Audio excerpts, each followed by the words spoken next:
Welcome to the September 2014 episode of Iowa City in Focus. I'm your host, Mary Bryant. Have you ever been out to Ryerson's Woods Park? It's a wonderfully preserved bit of land with a diverse array of native plants. So diverse and so well preserved, in fact, that it's on its way to becoming dedicated as an Iowa State Preserve. On this month's episode, I'll talk with Mike Moran, the City of Iowa City's Director of Parks and Recreation, about Ryerson's Woods Park and what's led up to its upcoming protected status as a state preserve. You'll also get to hear about the week-long summer camp held by Girls Rock and how it inspired the girls who attended. Finally, I'll take you to Iowa City's downtown playground for a look at the updates that were made there during August. Stay tuned.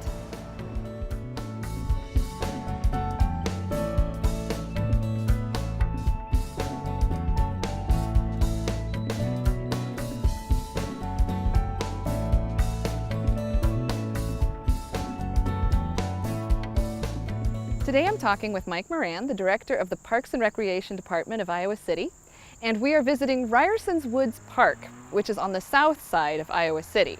So Mike, tell me what is so special about Ryerson's Woods Park right now? Is there something interesting going on here?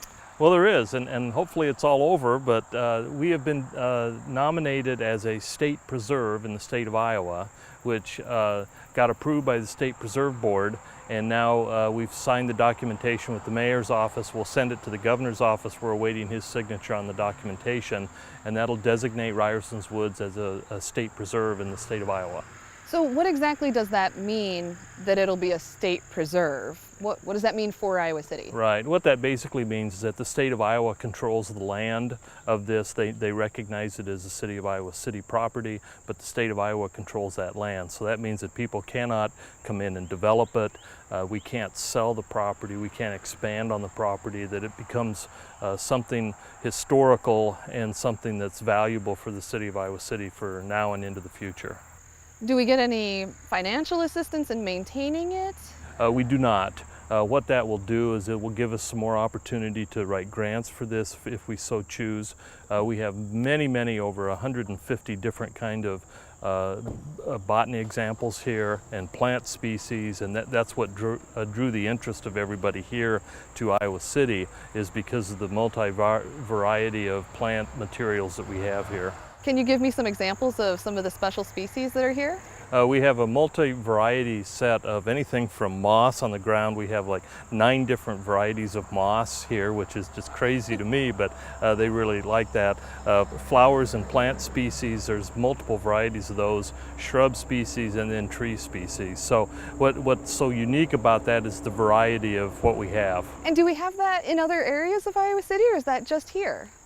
Here it's the variety. In like Hickory Hill Park, for example, we don't have any moss. We have a little bit of plant species and a little bit of tree species, but here it's the great variety and all the numbers of everything we have in this location. Okay, and so that sounds like there aren't that many places within the state of Iowa as well, if it's worthy of being designated a preserve. That's correct. There's less than 50 natural preserves in the state of Iowa right now. This is the first one of its kind in Johnson County. So that's how big the area is around. Why was this preserved so well? It's unique because it was an old homestead a long time ago, and it belonged to the Ryerson's family. And then what happened with that is through the years they would keep selling that out, and people from Iowa City did not move south, so this became pretty much pristine. When they built new 218, that's when it finally came to light, and we realized what a gem it was, and so our Parks and Recreation Commission made some opportunities to purchase this land, and then we put a handicap accessible trail and then a regular walking trail around the park, and then we were able to deem it a park, and then we got the State Preserves Board interested in that. We'll come back to my conversation with Mike in a moment, but first, let's take a look back at summer with a feature on a week-long camp organized by Girls Rock, a local nonprofit that is dedicated to empowering girls and women through musical expression and education.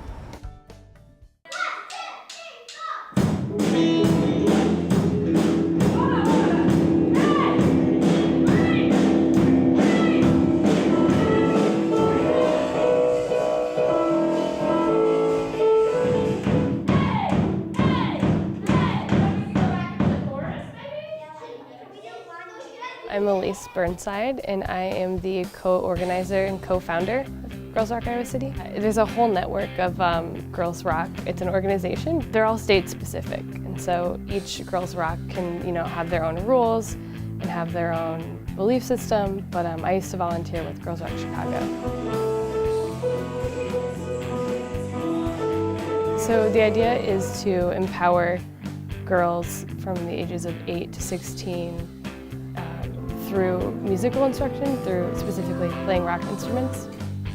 And they focus on self-esteem and friendship and confidence and feminism also. I feel really excited. I mean, I've done this before in another band, and it's really fun. In the morning, each instrument separates into a group, so all the bassists will go with the bass teacher and all the drummers will go with the drum teacher. And they basically just learn the fundamentals of their instruments and how to play some songs. And then in the afternoon they have band practice and they form into a band on the first day of camp. Are we all ready? So I'm gonna count it off. All my bandmates are a lot older than me by years, but it's still been a lot of fun working with them and coming up with all the music and all the lyrics, and that was just really fun to work with them. We took the first letters of our first names and put them together, and we came up with the Nerds. In drum practice, one of the counselors said that they reminded me of Animal, the Muppet.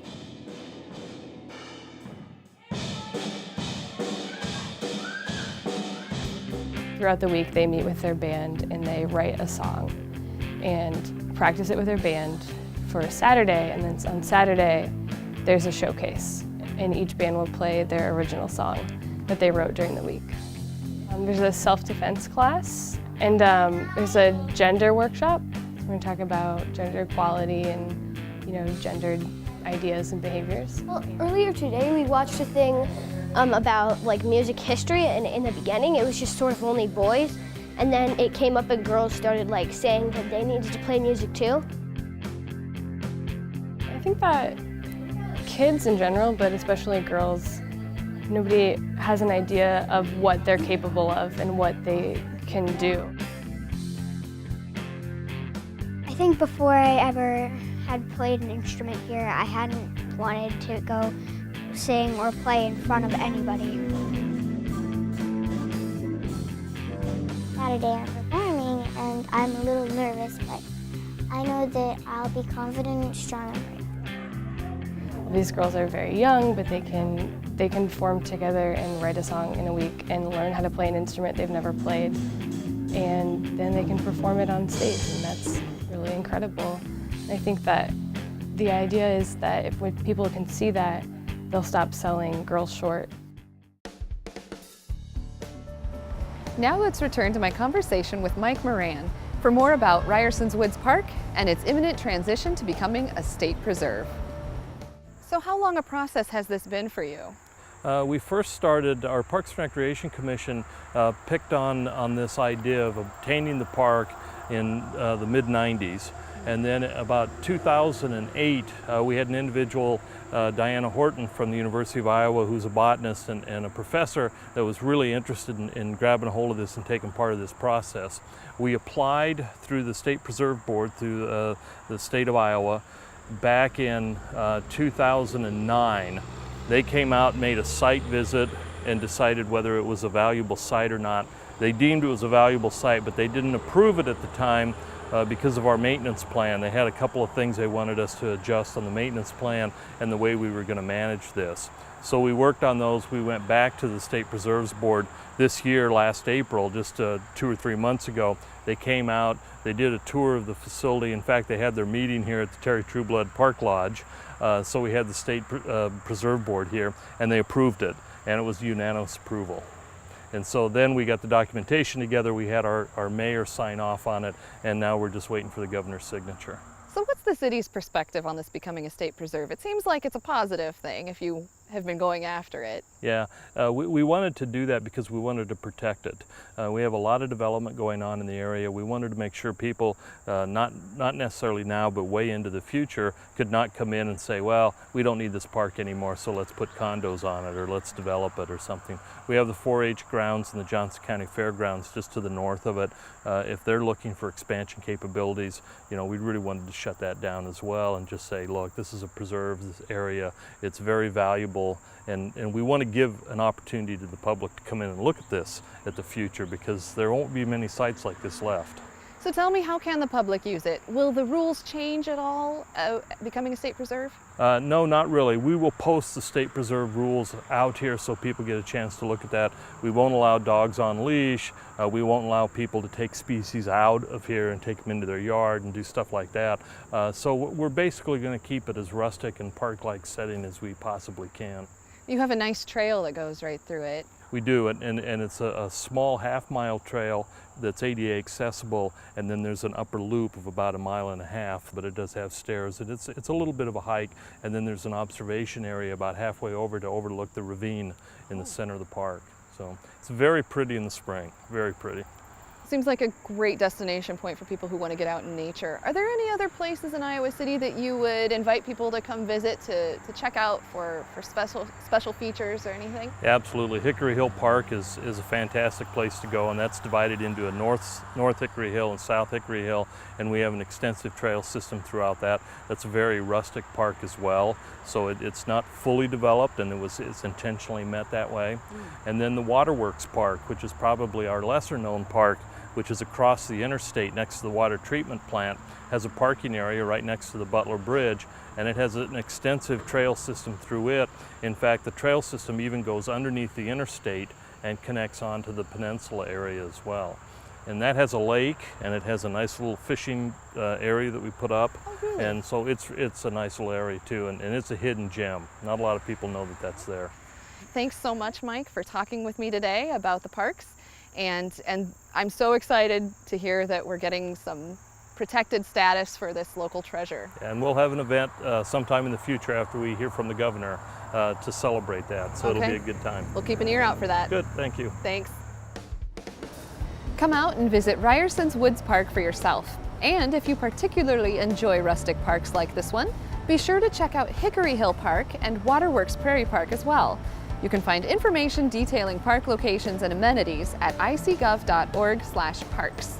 Parks and Recreation staff have been busy downtown too with one of the City of Iowa City's capital improvement projects. The playground outside the library was due to be resurfaced, so over the course of August, the entire existing surface was removed and a new concrete base was poured to provide a solid foundation.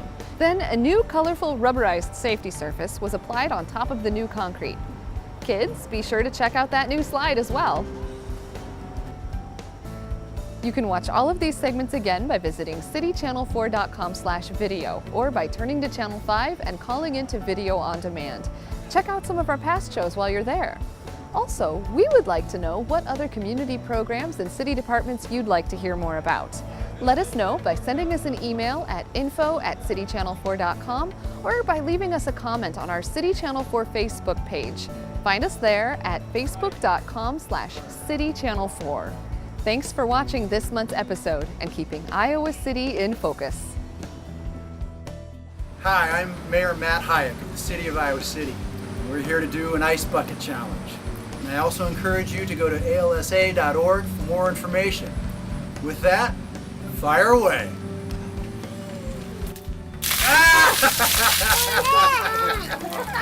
Hi, I'm Tom Marcus, the Iowa City City Manager in beautiful Iowa City, Iowa.